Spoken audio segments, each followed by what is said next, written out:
नाज़रीन, कल बिशाम के जलसे में साबिक वज़ीर आज़म इमरान खान ने पुरअमन एहतजाज की कॉल दी थी और कारकुनान से कहा था कि जुमे के बाद वो निकलें और महंगाई के खिलाफ हुकूमत ने जो पेट्रोल की कीमतें बढ़ाई हैं, बिजली की कीमतें बढ़ाई हैं, इसके खिलाफ बाहर आएँ और एहतजाज करें। साबिक वज़ीर आज़म इमरान खान ने इस हवाले से ट्वीट भी किया था और कहा था कि आवाम दुश्मन पॉलिसीज़ के खिलाफ एहतजाज किया जाए। तो एहतजाज की क्या सूरत हाल रही मुख्तलिफ शहरों की, ये हम अपने नुमाइंदगान से जानेंगे। सबसे पहले इस्लामाबाद का रुख करते हैं, वहाँ हमारे नुमाइंदा उमर जट मौजूद हैं।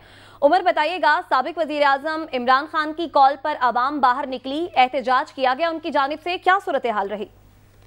जी, जो चेयरमैन पीटीआई इमरान खान ने बिशाम में जलसे में ऐलान किया था कि तमाम लोग कारकुन इस जो महंगाई है, पेट्रोल में इजाफा हुआ और जो बिजली की कीमतों में इजाफा हुआ उस पर एहतजाज करें, तो उस हवाले से इस्लामाबाद प्रेस क्लब के बाहर पाकिस्तान तहरीक इंसाफ की जानिब से एक एहतजाज किया गया। ताहम उसमें जो नंबर ऑफ पीपल थे वो जितनी एक्सपेक्टेशन की जा रही थी उससे कम थे, और बल्कि अगर ये कहा जाए कि बहुत ही कम तादाद में लोग इस प्रोटेस्ट में शरीक हुए।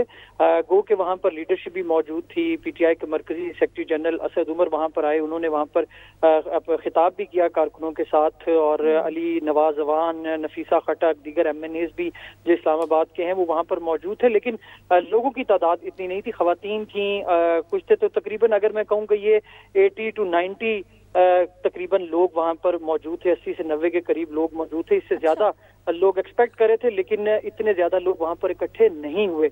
और इस्लामाबाद है, अभी लॉन्ग मार्च में भी ये लोग यहाँ पर आए थे, लेकिन जो महंगाई के खिलाफ जिस तरह से लोग सोशल मीडिया और दीगर जगहों पर इजहार कर रहे हैं, तो उसमें वो इजहार हम ये एक्सपेक्ट कर रहे थे कि शायद बड़ी तादाद में लोग आज तंजीमी कमजोरी आप समझते हैं या लोगों का इंटरेस्ट ही नहीं था, यानी उसकी वहाँ पे मुतलका लोगों ने, जो इस्लामाबाद के लोग थे तंजीम के, उन्होंने इंटरेस्ट नहीं लिया?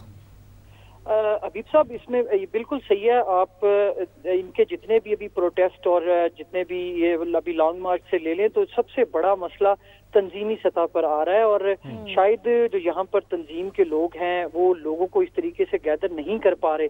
तो अब एक बात तो यहाँ पर कंफर्म होती है, उमर जट, आप बता रहे हैं कि जो एक्सपेक्ट किया जा रहा था तहरीक इंसाफ की जानिब से, उतनी तादाद में लोग नहीं आए इस्लामाबाद। बहुत शुक्रिया। पेशावर का रुख करते हैं, ब्यूरो चीफ पेशावर आबिद हमीद हमारे साथ मौजूद हैं।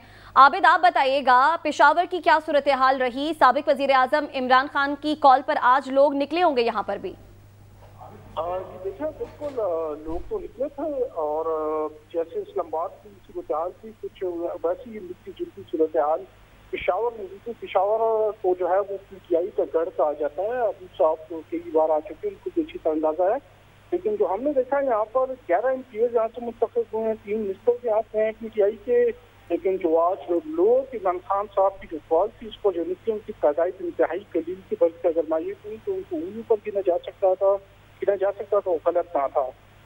चंद एमएनएस मौजूद थे, दो एमपीएस मौजूद थे, एक मिनिस्टर इस मुजाहरे में मौजूद थे। तो इससे अंदाजा लगा सकते हैं कि जब उनके अपने मिनिस्टर एमपीएस इस चीज को संजीदा नहीं ले रहे हैं, तो बाकी आवाम कैसे निकलेगी और कैसे एक मोमेंटम बनाया जाएगा, या पीटीआई का जो है वो बयानिया महंगाई के हवाले से वो बनेगा और लोग उसके ऊपर निकलेंगे। शुक्रिया, आपने बताया आबिद के पेशावर में भी वही सूरत हाल है जो कि हमें उमर जट ने बताया इस्लामाबाद की सूरत हाल रही।